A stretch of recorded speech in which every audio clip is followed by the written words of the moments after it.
새날이 밝았습니다. 오늘도 우리를 말씀 앞으로 부르시고 분주한 삶의 걸음을 잠시 멈추어 주님을 바라보게 하시는 은혜에 감사를 드립니다. 삶의 무거운 짐과 염려들은 이 시간 십자가 앞에 다 내려놓고 오직 주님의 말씀에만 귀를 기울이는 그런 시간이 되기를 소망합니다. 내 힘과 내 계획이 아니라 하나님이 공급하시는 하늘의 지혜로 우리의 삶을 채워갈 때 주님께서 우리의 모든 걸음을 가장 선한 길로 인도해 주실 줄을 믿습니다. 6월 22일 월요일 오늘 우리가 함께 나눌 말씀은 고린도전서 14장 1절에서 19절까지의 말씀입니다. 각자의 자리에서 함께 읽도록 하겠습니다. 사랑을 추구하며 신령한 것들을 사모하되 특별히 예언을 하려고 하라. 방언을 말하는 자는 사람에게 하지 아니하고 하나님께 하나니 이는 알아듣는 자가 없고 영으로 비밀을 말함이라. 그러나 예언하는 자는 사람에게 말하여 덕을 세우며 권면하며 위로하는 것이요. 방언을 말하는 자는 자기의 덕을 세우고 예언하는 자는 교회의 덕을 세우나니 나는 너희가 다 방언 말하기를 원하나 특별히 예언하기를 원하노라. 만일 방언을 말하는 자가 통역하여 교회의 덕을 세우지 아니하면 예언하는 자만 못하니라. 그런즉 형제들아 내가 너희에게 나아가서 방언으로 말하고 계시나 지식이나 예언이나 가르치는 것으로 말하지 아니하면 너희에게 무엇이 유익하리요? 혹 필이나 검은고와 같이 생명 없는 것이 소리를 낼 때에 그 음의 분별을 나타내지 아니하면 필이 부는 것인지 검은고 타는 것인지 어찌 알게 되리요? 만일 나팔이 분명하지 못한 소리를 내면 누가 전투를 준비하리요? 이와 같이 너희도 혀로서 알아듣기 쉬운 말을 하지 아니하면 그 말하는 것을 어찌 알리요? 이는 허공에다 말하는 것이라. 이같이 세상에 소리의 종류가 많으나 뜻없는 소리는 없나니 그러므로 내가 그 소리의 뜻을 알지 못하면 내가 말하는 자에게 외국인이 되고 말하는 자도 내게 외국인이 되리니 그러므로 너희도 영적인 것을 사모하는 자인즉 교회의 덕을 세우기 위하여 그것이 풍성하기를 구하라. 그러므로 방언을 말하는 자는 통역하기를 기도할지니 내가 만일 방언으로 기도하면 나의 영이 기도하거니와 나의 마음은 열매를 맺지 못하리라. 그러면 어떻게 할까? 내가 영으로 기도하고 또 마음으로 기도하며 내가 영으로 찬송하고 또 마음으로 찬송하리라. 그렇지 아니하면 내가 영으로 축복할 때에 알지 못하는 처지에 있는 자가 내가 무슨 말을 하는지 알지 못하고 내 감사에 어찌 아멘하리요. 너는 감사를 잘하였으나 그러나 다른 사람은 덕세움을 받지 못하리라. 내가 너희 모든 사람보다 방언을 더 말함으로 하나님께 감사하노라. 그러나 교회에서 내가 남을 가르치기 위하여 깨달은 마음으로 5마디 말을 하는 것이 1만 마디 방언으로 말하는 것보다 나으니라. 아멘. 오늘 본문은 고린도전서 13장, 우리가 잘 아는 사랑장 바로 다음에 이어지는 말씀입니다. 우리는 이 13장과 14장을 함께 연결지어 살펴봐야 하는데요. 바울은 사랑이 제일 크다라고 말한 뒤에 곧바로 은사 이야기를 다시 꺼내고 있습니다. 왜냐하면 은사는 사랑과 떨어져서 이해할 수 없기 때문인 거죠. 이제 잘 아시다시피 고린도 교회는 은사가 많은 교회였습니다. 열정도 있었고 다양한 체험들도 있었어요. 그런데 문제는 그러한 은사와 능력의 풍성함이 교회를 세우는 쪽으로 가지 않고 서로를 어지럽게 하고 자기 자신을 드러내는 방향으로 흘러가고 있었다는 데 있습니다. 그리고 그 중심에는 방언이 있었습니다. 사람들은 알아듣지 못해도 신비롭고 특별해 보이는 것을 더 높이 평가했고 그 결과 예배는 함께 하나님 앞에 서는 자리가 아니라 누가 더 대단해 보이느냐를 드러내는 그런 자랑의 자리가 되어가고 있었던 것입니다. 그래서 바울은 오늘 본문 1절에서 아주 분명하게 말을 합니다. 사랑을 따라가라. 그리고 신령한 것을 사모하되 특별히 예언하기를 원하라. 여러분 이 말은요 방언을 무시하라는 뜻이 결코 아니죠. 은사 자체를 부정하는 것도 아닙니다. 다만 은사를 바라보는 기준부터 다시 세우라는 것입니다. 무엇이 더 강렬한가, 무엇이 더 신비로운가, 무엇이 더 눈에 띄는가가 기준이 아니라 무엇이 공동체를 세우는가가 기준이 되어야 한다는 것입니다. 사랑이 빠져버린 은사는 사람을 세우기는커녕 도리어 지치게 만들 뿐입니다. 그러므로 우리가 가진 재능도, 말도, 섬김도, 열심도 모두 사랑이라는 방향 안에 놓여져야 하는 것이죠. 오늘 주님께서 우리에게 이런 마음을 주시기를 소망합니다. 내가 무엇을 할 수 있는가 보다 내가 가진 것으로 누구를 세울 수 있는가를 먼저 묻는 은혜가 우리 모든 지체들에게 있기를 간절히 소망합니다. 바울이 특별히 예언을 강조하는 이유도 바로 여기에 있는데요. 오늘 본문이 말하는 예언은 흔히 오해하듯 미래를 알아맞히는 능력이 아닙니다. 하나님의 말씀을 사람들에게 알아들을 수 있게 전함으로써 그들을 세우고 권면하고 위로하는 모든 사역을 가리킵니다. 3절에서 바울은 예언하는 자는 사람에게 말하여 덕을 세우며 권면하며 위로하는 것이라고 했습니다. 여기에 쓰인 이 세 단어가요, 참 따뜻하게 들리지 않습니까? 하나님께서 우리에게 말씀해 주신 이유는 사람을 무너뜨리기 위해서가 아니라 세우기 위해서입니다. 몰아붙이기 위해서가 아니라 돌이켜 서게 하기 위함이시며 낙심한 마음을 짓누르기 위해서가 아니라 다시 숨을 쉬게 하시고자 주신 거예요.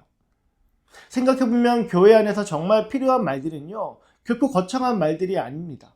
믿음이 흔들리는 지체에게 같이 기도하자라고 건네는 따뜻한 한마디와 스스로를 정죄하는 지체에게 주님께서 여전히 당신을 붙들고 계신다는 이런 짧은 위로가 교회를 세워가는 거예요. 교회는 대단한 몇 명의 능력으로 끌고 가는 것이 아니라 말씀으로서 서로가 함께 붙들어주는 곳이 되어야 합니다. 그러니 우리의 입술은 나를 높이는 도구가 아니라 지체들을 살리는 도구가 되어야 하는 것이죠. 어떻게 하면 나의 입술로 지체들을 세워가며 또 그렇게 세워진 지체들을 통하여 나 역시 세워져 갈 수 있는지에 대해서 함께 기쁜 마음으로 고민하며 훈련할 수 있는 우리 채비 공동체가 되기를 소망합니다. 이렇게 우리의 입술로 지체들을 세워가기를 소망하면서 우리는 오늘 본문에서 바울이 왜 그토록 예언을 강조하고 방언 사용에 대해서 조심스러워했는지 그 이유를 조금 더 깊이 들여다볼 필요가 있습니다. 바울은 방언에 대해 말하면서 그것이 개인에게는 깊은 의미가 있을 수 있지만 공동체 전체로 보면 유익이 되지 못할 수 있다고 설명을 합니다. 2절과 4절을 보면요, 방언하는 자는 하나님께 말하고 자기의 덕을 세운다고 했습니다. 여러분, 이것은 방언의 가치를 깎아내리거나 없애는 말이 결코 아니에요. 개인의 골방에서 드리는 기도, 하나님과의 깊은 1:1 교제 속에서 행해지는 방언은요, 분명 너무나 소중하고 의미가 있는 것입니다. 그러나 문제는 함께 모이는 공동체 예배의 자리입니다. 공동체가 함께 모여 있는 자리에서 통역도 없이 모두가 알아듣지 못하는 말만 사방에서 쏟아내고 있다면 그 자리에 있는 다른 지체들은 도대체 무엇을 붙들면서 기도할 수가 있겠습니까? 겉으로는 같은 공간에서 함께 예배하고 있지만 실제로는 영적으로 전혀 소통하지 못하는 단절된 예배를 드리고 있는 것입니다. 여기서 바울이 우리에게 가르쳐주는 진리는 너무 단순하지만 너무 중요한 거예요. 예배는 나 혼자 뜨거워지고 만족하는 시간이 아니라 다 함께 하나님 앞에 서가는 시간이라는 점입니다. 내가 뜨겁게 은혜를 받았다는 느낌보다 더 중요한 것은 내 곁에 있는 지체가 나와 같은 말씀 앞에 나란히 서 있느냐는 거예요. 나 혼자 감동하는 방식이 아니라 공동체가 다 함께 아멘이라고 고백할 수 있는 방식이 중요하다는 것입니다. 그러므로 오늘 우리의 예배와 섬김도 바로 이 기준 앞에서 항상 점검받아야 합니다. 나는 뜨겁게 열심히 하고 있는데 내 주변의 사람들은, 지체들은 점점 소외되어 멀어지고 있지는 않은지, 나는 하나님과 깊은 자리에 있다고 여기는데 정작 내 곁에 있는 지체들은 괴로워하고 있지는 않은지 돌아볼 수 있어야 하는 것이죠. 우리 주님께서 우리 채비 공동체를 혼자만 빛나는 사람들이 모여있는 곳이 아니라 서로 손을 잡고 함께 걷게 하는 복된 공동체로 인도해 주시기를 간절히 소망하게 됩니다. 이어서 본문을 보면 바울은 아주 인상적인 비유를 사용하고 있습니다. 필이나 검은고가 분명한 소리를 내지 않으면 무슨 국조인지 알 수가 없고, 나팔 소리가 분명하지 않으면 누가 전쟁을 준비할 수 있겠느냐 이야기를 합니다. 여러분, 이 비유가 겨냥하고 있는 바는 명확하죠. 바로 뜻이 전달되지 않는 방언의 한계입니다. 기도의 자리에서 아무리 뜨겁게 방언으로 큰 소리를 내고 신비로운 체험을 할지라도 그 소리에 담긴 영적인 의미와 뜻들이 회중에게 전달되지 않는다면 공동체 안에서는 아무런 역사도 일어나지 않는다는 것입니다. 은사는 그 자체가 목적이 아니라 하나님의 뜻을 나타내는 도구인 것인데 소리만 있고 뜻이 감추어져 있다면 그것은 허공을 치는 소리에 불과하다라는 지적을 하고 있는 겁니다. 바울은 이어서 10절과 11절을 통해 서로 알아듣지 못하는 소리는 결국 서로를 외국인으로 만들 뿐이라고 말하고 있습니다. 이 참 뼈아픈 지적인데요. 같은 공간에 모여서 함께 예배를 드리고 있는데 누군가는 알아들을 수 없는 신비한 말만 쏟아내고 있고 누군가는 그 소외감 속에서 멍하니 앉아 있다면 그것이 어떻게 한 성령 안에서 드리는 하나의 예배라 말할 수 있겠습니까? 우리는 이 말씀을 통해서요, 우리의 신앙생활 전반을 돌아볼 수 있어야 돼요. 단지 방언의 은사뿐만이 아니라 오늘날 우리 공동체 안에서 행해지는 모든 소통과 섬김도 마찬가지입니다. 우리는 종종 나에게만 익숙한 어떤 영적인 언어들, 신앙의 언어들, 혹은 나만의 뜨거운 방식을 고집하느라 정작 곁에 있는 지체들에게 복음의 의미를 제대로 전달하지 못할 때가 있습니다. 내 중심의 신앙에 갇혀 소리만 요란할 뿐 정작 지체들의 마음에는 아무런 뜻도 전달하지 못하는 영적 외국인이 되어가고 있지는 않은지 우리는 늘 스스로를 살피며 공동체를 돌아볼 수 있어야 하는 거예요. 본문 12절에서 바울은 다시 한번 기준을 분명히 세우고 있습니다. 12절 말씀 우리 한번 같이 읽어보도록 하겠습니다. 그러므로 너희도 영적인 것을 사모하는 자인즉 교회의 덕을 세우기 위하여 그것이 풍성하기를 구하라. 아멘. 여기서 중요한 것은 은사를 사모하는 일 자체가 아니라 무엇을 위해 사모하느냐입니다. 고린도 교회 사람들은 아마도 자신이 남보다 더 특별한 사람처럼 보이는 체험을 원했을지도 모르겠습니다. 그러나 바울은요, 단호하게 이야기합니다. 정말 풍성해지고 싶다면 교회를 세우는 쪽으로 풍성해져라. 정말 많이 받고 싶다면 남을 살리는 능력을 구해라. 이것이 바로 성숙한 신앙의 모습이다. 우리는 자주 나에게 맞는 은혜, 나를 위한 위로, 나의 회복에만 온 마음을 빼앗기곤 하는데요. 물론 주님은 우리의 연약함을 돌보아 주십니다. 그러나 늘 거기에만 머물러 있으면 우리의 신앙은 나라는 울타리에 갇혀 점점 좁아질 수밖에 없어요. 반대로 하나님이 내게 주신 은혜와 은사를 누군가에게 흘려보내기 시작할 때 우리의 믿음은 비로소 성숙해져 가는 것입니다. 신앙은 내 안에 고여있는 우물이 아니라 끊임없이 흘러가는 강물과 같아야 하기 때문인 것이죠. 바라기는 주님께서 우리에게 넉넉한 마음을 주셔서 나를 넘어 교회를 바라보고 지체를 품을 수 있는 시선을 허락해 주시기를 간절히 소망하게 됩니다. 바울은 이어서 기도와 찬양에 대해서도 권면을 하는데요.